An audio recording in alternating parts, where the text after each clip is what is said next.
My name's Shawn Amick. I'm the author for The Cruelty of Magic and the host of the Between the Pages podcast. And you're listening to the Unfreakingbelievable podcast.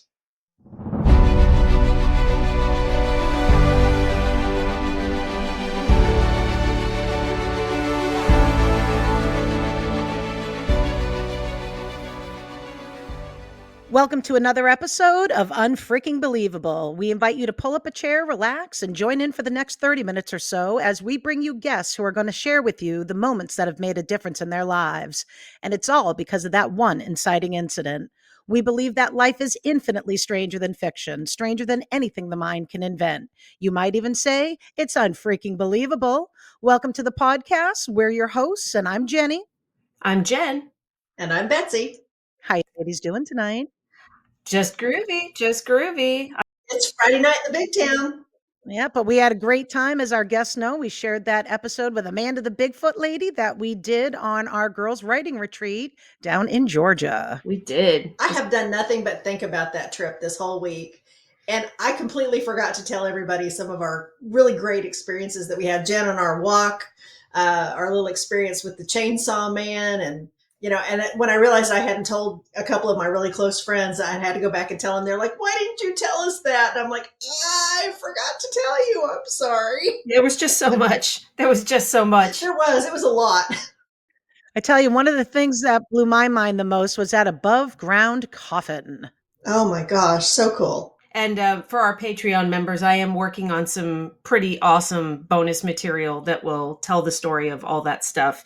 It's going to blow your mind. I'm working on a film. Yes. So, But in the spirit of our trip, I have chosen our word for the day. Ooh, you ready? Let's hear it. Okay. Yeah. Yes. The word for the day is bon ami. Bon ami or bon ami. Bon ami. Bon ami, actually, I think is how we pronounce it in American slang, or not slang, but American. And it basically means good-natured and friendly behavior. Yep. So we have plenty of bon ami on our mon ami trip. So bon means good, ami means friend. There you go. So good friends had a great time. There we go. So perfect. A multilingual word coming from obviously French origins. But there we go. What are our fun facts today, Jenny? All right. So my first quick fun fact is the word mortgage. And this actually comes from a French term that means death pledge or a contract that only expires upon death. And that was something I did not know. So, and my second fun fact of the day is your no spring chicken. And this one has history rooted here in New England, where I'm from, when chicken farmers generally sold chickens in the spring. So the chickens that were born in the early springtime yielded better earnings than the chickens that survived the winters. And sometimes farmers would try to sell the old birds for the price of a new spring chicken. But clever buyers complained that the fowl was no spring chicken. And now obviously we know that, represents anyone past their prime in life. you know, spring chicken. Yeah, my joints tell me that every day. So many ways to go with that, and none of them are good. Right on. Are we ready to get going on this? We are indeed. Yeah, let's do it. All right, let's do it. Okay, so this week is my pick, so I get to introduce our guest. And this week we have Shawn Amick. Shawn is the author of The Cruelty of Magic, a fast-paced epic that combines a unique twist on familiar tropes of high fantasy with new mechanics to keep the readers guessing.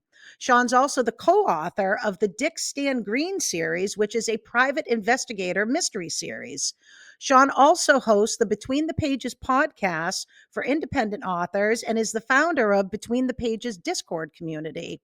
Shawn's also the director of a wireless franchise, and breaking news that you're hearing, well, it's not breaking news, but it's WriterCon news, which we always talk about. Shawn is going to be a speaker at this year's WriterCon 2024 coming up this Labor Day weekend in Oklahoma City. Shawn, welcome to the podcast. Yay! Thanks. Happy to be here. Appreciate the opening. Well, we're all looking forward to meeting you in person in August, September, like right on the line there.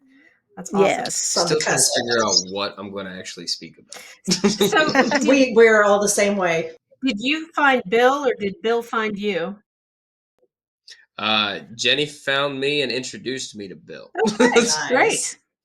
Awesome. Networking, that's how we do it, right? Got to help everybody else Right. out there. And that's what Shawn does. And that's what I dig about your podcast, Shawn, because I'm on your TikTok lives all the time. I even do writing sprints with you, but I like that you're always out there trying to help others. So I'm like, you know what? I'm going to help him too. No, I really appreciate it. There's been a couple of those moments that have kind of just been returned to me for putting it out in the universe. So Yep. I think that means I got to keep doing it, right? Yes. It is. Yeah, Absolutely. there's so many things we talk about putting out into the universe, and giving back to others to me is one of the most important things that we can do. I believe that we're given two hands.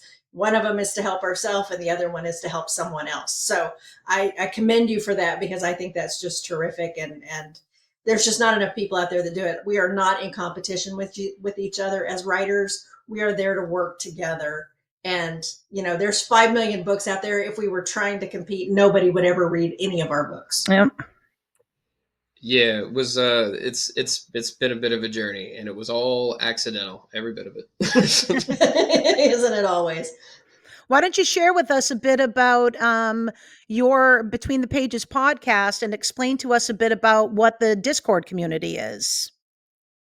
Sure. So the podcast, I interview independent and traditionally published authors alike. And we also do surprise interviews where we bring on professionals in the industry. So we've had a few literary agents. I just scheduled another one of those. We've had a few publishers.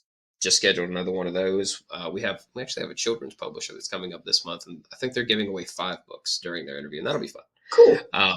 So we do giveaways. So basically, if we interview you as a writer or a publisher, really anybody that has a book, even if you don't have one, then we just kind of sponsor it ourselves, and we give away a book still from like one of the authors that heavily supports the show or something like that. I love how you on your post you call it a schmiveaway, because TikTok and Instagram, all those are cracking down on the word giveaway in their algorithms. So you had it as a schmiveaway, and I thought that was hilarious. I don't actually know if that's true. Like, there's all these things that people say are like trigger words for the app, and I don't know, because then I see people that went completely viral that use those words, and I'm like, everybody's full of shit. I don't know. But well, we'll see. But yeah, everybody calls it a schmiveaway. But yeah, we interview authors, we interview professionals in the space, we do giveaways, and it's all fun. And then in the Discord server, I think there's like 160 some authors in the Discord server at this point, and they're all just really helping each other kind of grow in the craft. There's a bunch of channels for like writing critique. There's some for just mental health, so they can help each other process through some of their, the stuff that they're going on through life. There's a whole lot focused on like writing resources and people sharing those resources. There's some for boosting social media. So like we have a particular channel for that where you're allowed to make 1 post a day. Basically, our rule is if you wanted to go viral for something, put that thing in this channel today. That's the only thing that you're allowed to post. Right. And so it's really just about trying to make sure that everybody gets built up, as opposed to, making a Discord that's like, this is for my ARC readers. Yay me. Yeah. So I will tell you, Shawn, and I know I mentioned this to you when we first signed on. Every time I log into TikTok, which is not very often, but when I do, it's usually because somebody else has sent me a video. So when I do, in the first 3, there's always something from you. So at least in my tiny little corner of the world, you're kind of like the king of TikTok. So talk to us a little bit about how you built up a community on your TikTok page. Well, it's really simple. So I'm definitely on the extreme whenever it comes to like particular language that people use in reference to TikTok. You'll hear a lot of people talk about being shadow banned, where people think that they're being restricted, this, that, and the other. I think people just need to admit when they're creating content people don't resonate with.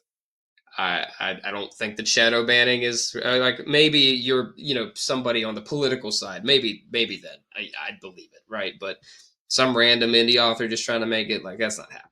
For me, when I first started making content videos, I had a completely separate TikTok channel. I've actually had 2 separate TikTok channels. One, I was a staff writer for Bitcoin Magazine for a while, and it was all about Bitcoin. Did not land. I'll tell you what people don't want to learn on TikTok is really anything financial as far as I was concerned. Nobody wanted to hear what I had to say on that one. So it didn't work. Scrap that one. I try again because I got inspired from this one guy that I saw doing spoken word poetry. So I was like, oh, well, I'm gonna try some poetry. Nah, everybody just kind of made fun of it. And I was like, well, this isn't it. And I sat there for a minute and I'm like, all right, I think I just need to stop thinking that I have something to say because I'm nobody in the world right now. So nobody really cares what I have to say. So I completely changed it. And I was like, oh, okay, well, how about I start making content that other people are going to find valuable for themselves, not because I'm trying to sell something. So then it started off as small bits of like writing advice. And for the first 1,000 followers, I did what everybody else does.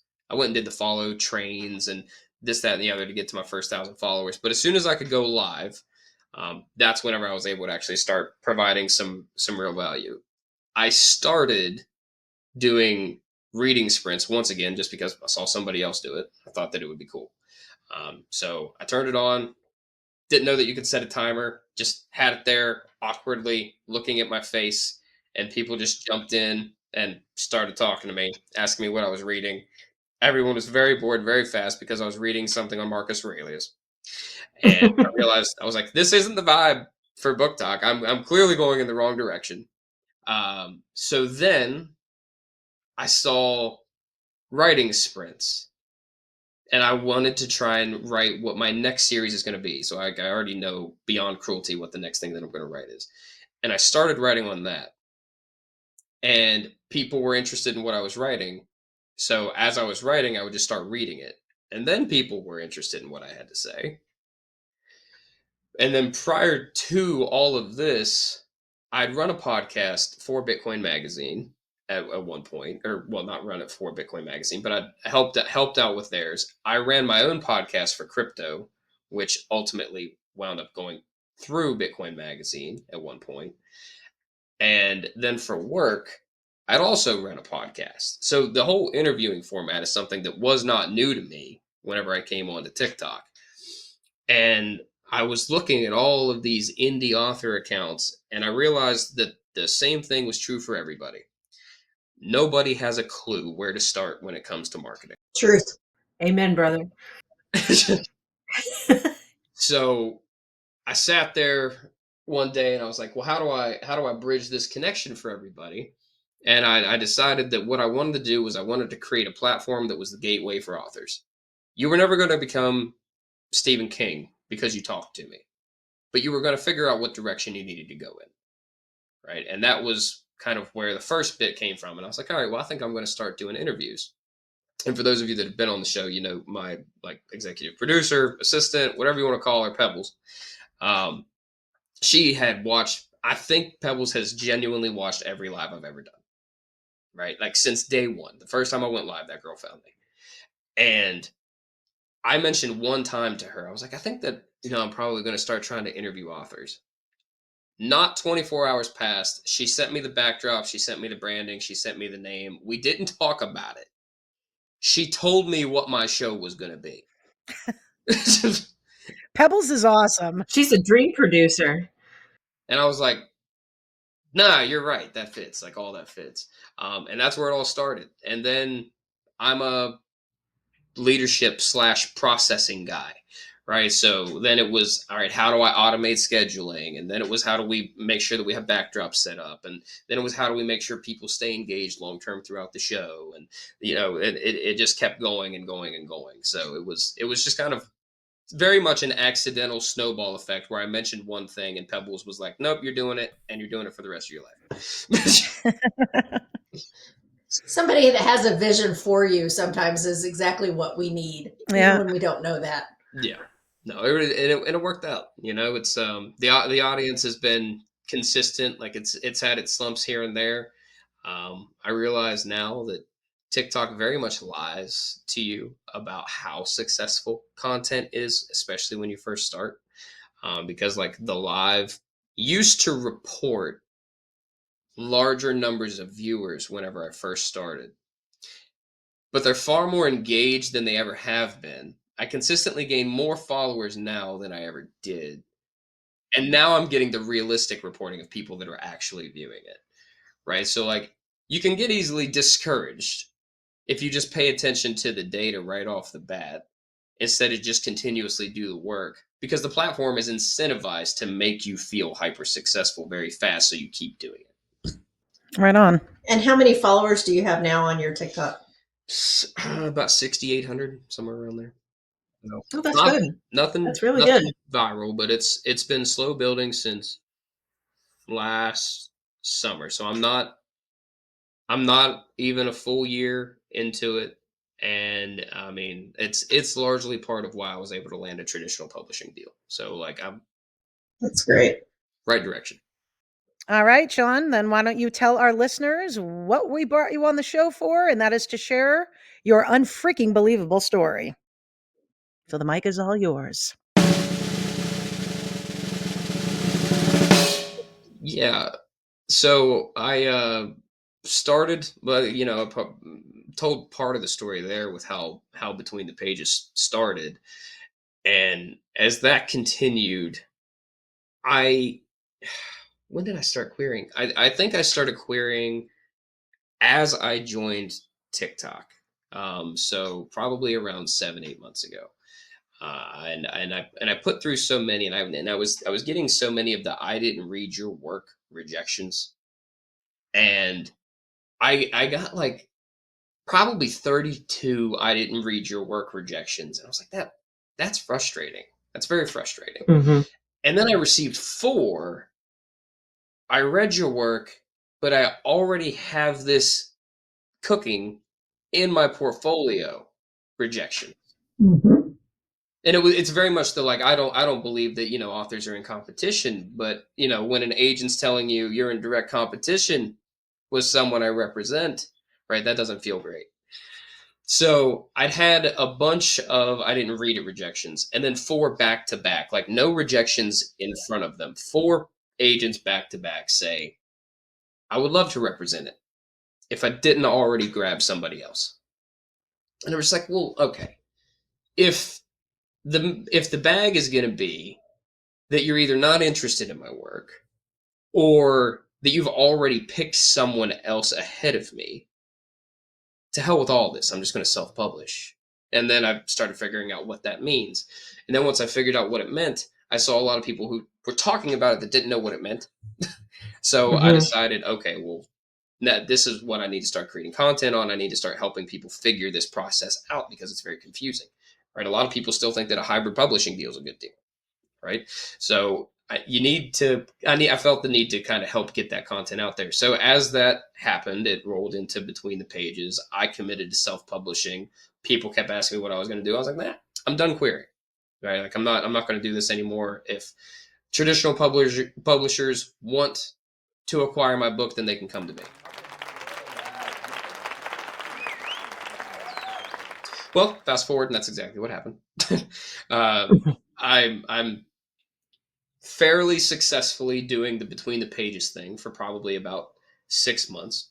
I get a couple publishers on the show, I get a couple of agents on the show, and suddenly I make a joke on my show at one point about how, look, if a publisher wants me, then they just got to come find me. 2 of them messaged me in my inbox that day. Wow. Nice. Awesome. So I'm like, okay, well, let's talk about it. But it didn't happen until 3 months after I had already self-published. Mm-hmm. Right, so my book releases in December 2023. I have 2 publishers reach out to me in February 2024. Right, and one agent is in active conversation with me. He's been closed to queries for probably 2 years. He's the senior VP of his firm. He reaches out to me and he's like, "Please send me your query. It's going to be a very long time before I ever get to take a look at it, so don't wait on me. But I still want to see it. I still want to hear about you as an author." So this guy has agreed to be like a contractual liaison for me, even though he doesn't want to. He hasn't gotten to the point to actually want to represent me. And then another agent decides they want to do the same thing, that they're closed to queries, but that they want to serve as a liaison.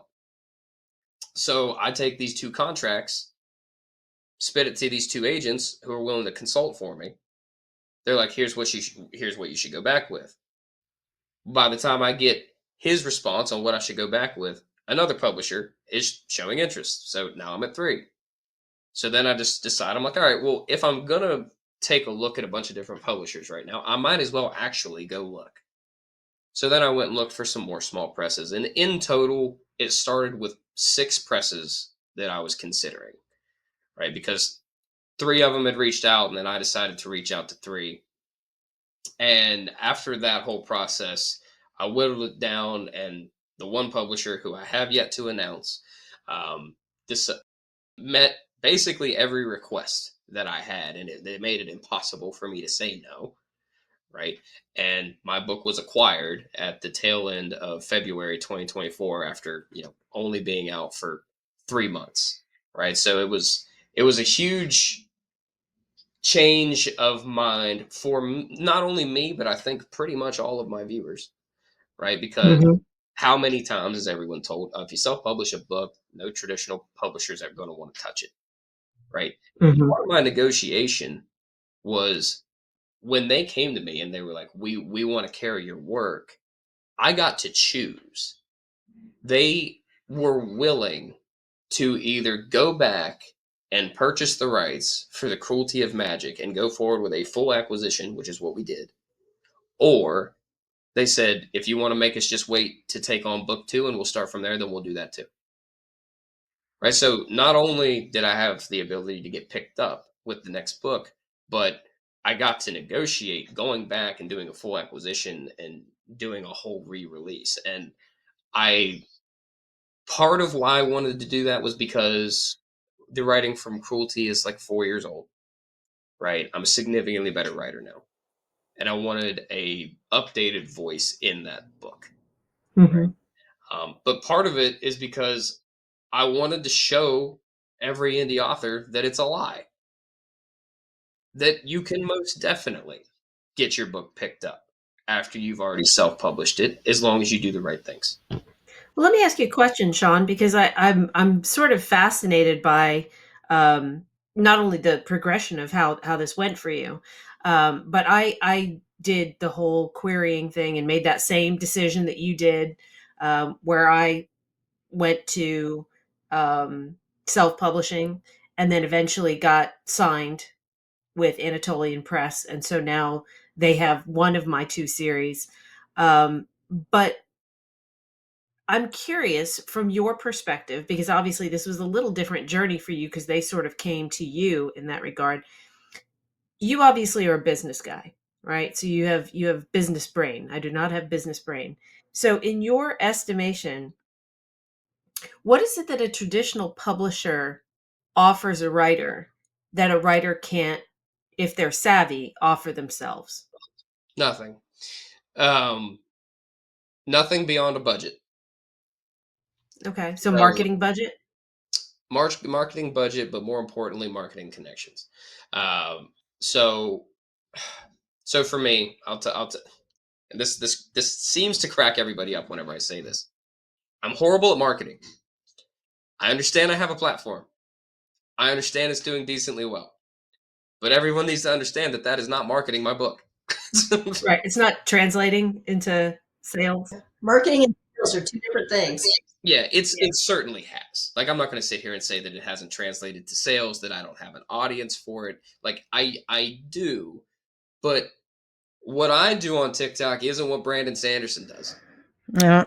Right? Brandon Sanderson's going to talk to you about his work a lot, right? And yeah, he's going to give you some of his own opinions and stuff like that and some writing advice, but when you're on Brandon Sanderson's profile that you're there for Brandon Sanderson's books, right?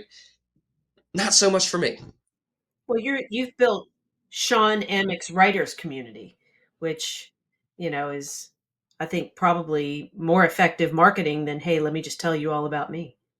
Yeah, and that's kind of been the approach, right? Nobody cares about me, so I'm not going to talk about me. That's basically how I've approached this from the start, right? So that being said, even though the platform's doing well, and yes, that's a great form of marketing, and that's going to continue to work, and I'm happy about that. I'm still terrible at marketing. I'm not going to make a book trailer. I'm horrible at knowing who to contact, what presses to reach out to, right? And media connections, no, like I have none, right? So I know where my not only my weakness is, but my hatred lies, right? I have an obscene amount of hatred for all things marketing. I don't want to do it. I can continue building my platform, and that will continue being my marketing as I move forward, but I need someone else to fill the gap for me, right? And filling the gap and getting me those media connections is huge. Do I have a huge budget through this small press? Nope, absolutely not. Have they already connected me for 2 speaking events at 2 different conferences? Yep. Have they already submitted me for some awards? Not to say that I've won them, but have they already submitted me? Yep. Do they constantly give me direction on where to go, what to talk about, those sorts of things? Yep. That's what I need, right? I need support. I need to make sure that something is progressively moving me forward, because I'll tell you what, I'm going to sit down, I'm going to do my podcast, and I'm going to write, and I'm going to do the things that I need to do as a writer. You know what I'm not going to do? Dedicate time to figure out what media relations I need to do. That sounds horrendous to me. So I needed a publisher, but indie for me was always meant to be a springboard. I was never going to stay indie. I needed to prove that I was worth picking up. There are plenty of people out there that have the ability to do their marketing and to do their ads, and they like having that complete control over that whole process. And sure, it's great. Don't get me wrong, I'm a control freak, but I'm just a control freak that knows what he's bad at. And marketing is the thing that I'm bad at. Yeah. You have to know what your strengths and weaknesses are. And anything that you do not have a strength for, you need to be prepared to either pay somebody or find somebody to pay it for you, which it sounds like you're doing. For me, I love to speak at conferences. I've spoken at safety conferences for years. And I was taught very early that if you're nervous when you're getting ready to speak at a conference, then you're making it too much about you. And you have to remember that you have information that that audience needs. And if you're nervous, then you're not thinking about them, you're thinking about yourself. So you have to think about them and giving them what they need. And so everything that I've done as a safety professional, I've tried to find ways to translate that into things I could do as a writer. So speaking at writers' conferences was big for me. Doing a podcast is something I've always wanted to do. And you just find a way to make it work. And if it's great, great. And you have to make it okay to fail. Nobody wants to fail, but you have to be willing to take that chance. And, if you shoot for the stars, you're going to manage to hit something. So that's just kind of how I've approached that. Yeah, I totally agree with you, Betsy, because it's the same kind of thing with me. I think about, I had the same sort of come to Jesus moment with myself. Like, what am I good at? And talking to groups of people was one of those things, because I was a teacher for 30 years. Yeah. So one of the things that I'm doing, which is, how the Mako boys have script, not script. This is marketing, not marketing. Is I went down to my local library and volunteered to teach a young writers workshop over the summer. Great. Yeah. So I'm toddling my behind down to the New River Library and teaching tweens and teens how to write a story, because that's Love it. And I'm not selling, I'm just there. Yeah.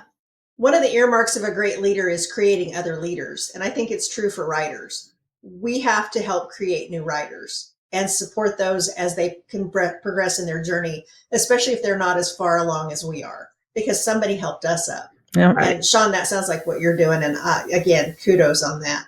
Yeah, I appreciate it. It's the closest thing to a slow burn my audience is ever going to get from me.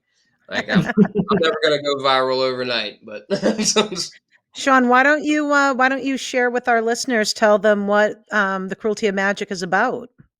Sure. Yeah, it's dark, epic, high fantasy. I realize dark fantasy has gotten this weird association to it now.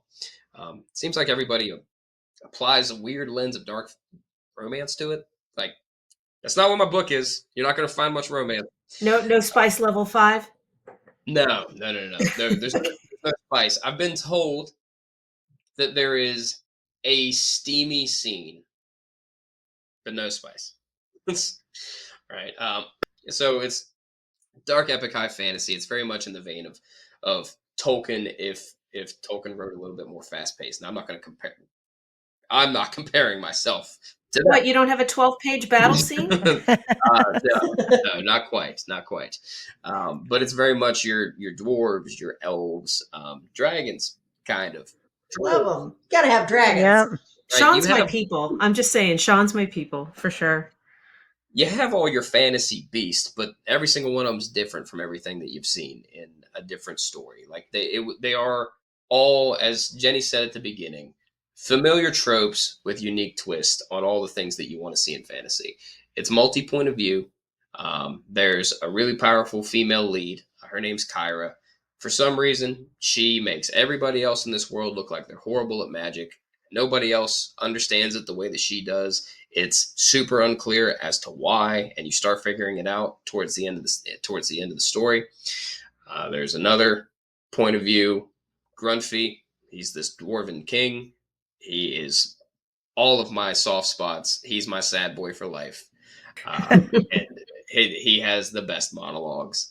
Very, very, very near and dear to me. His story is very much a tragedy. We have father and son in the current iteration of the story, who are practicing summoning magic in the sewers of this corrupt city.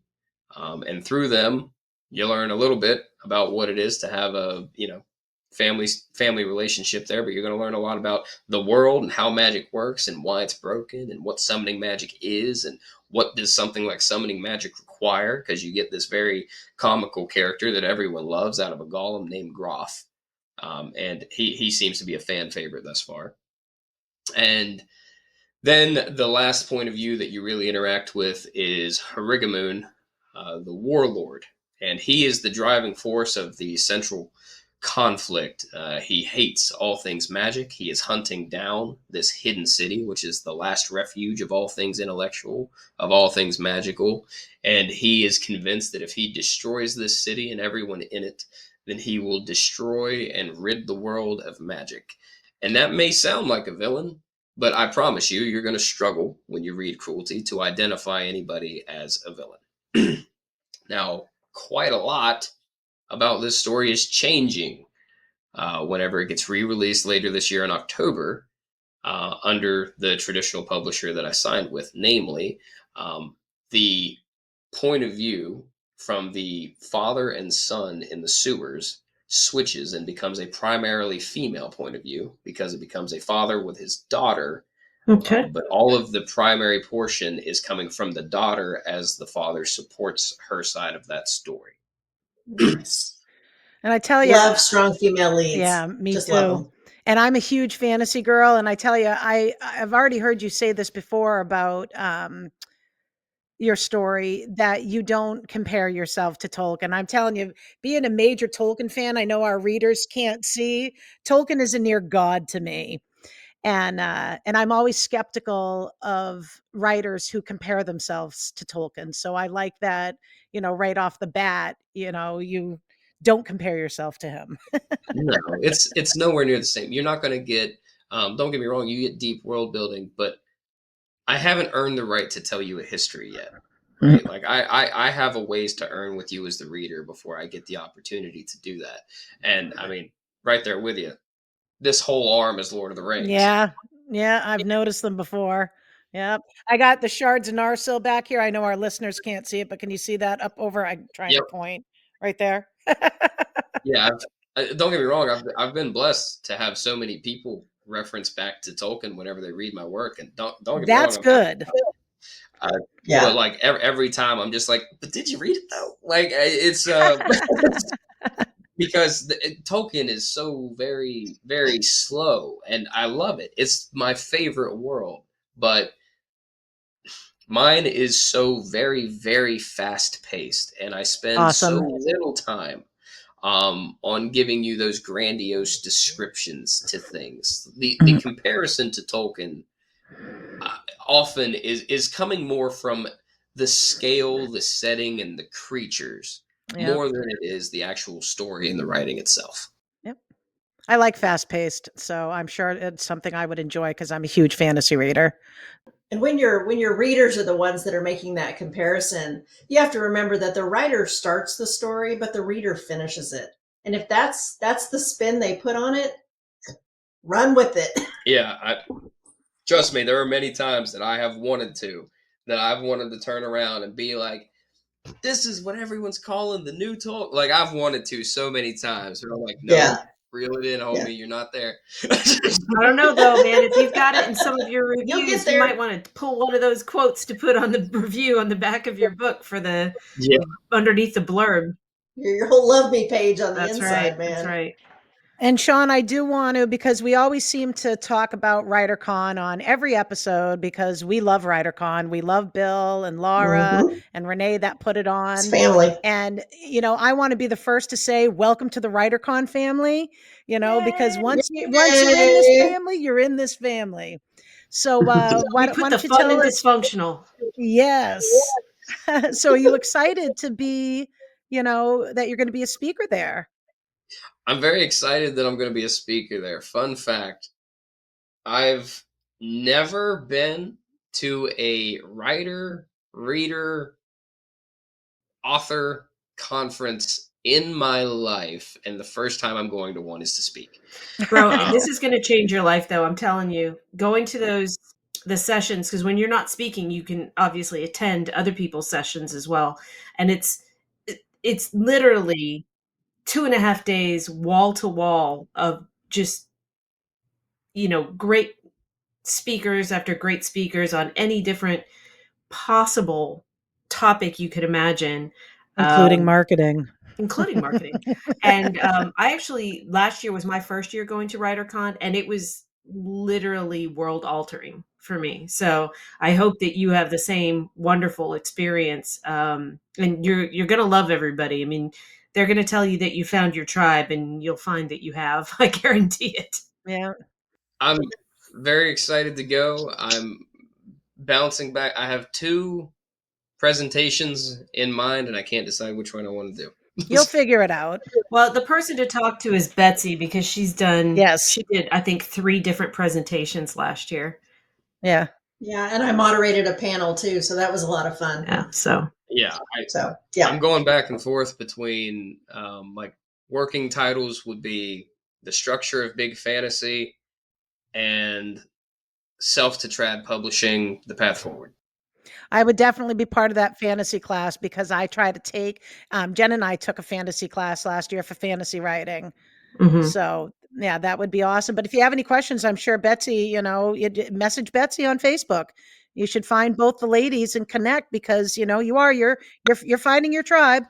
And there's a Facebook group for WriterCon. Yes. So if there's any writers out there, Yep. go find the WriterCon Facebook group. I'll have to find you guys and the groups. Yes. Shawn, thank you so much for sharing your story and explaining what makes you unfreaking believable. I'd also like to thank my 2 besties and co-hosts.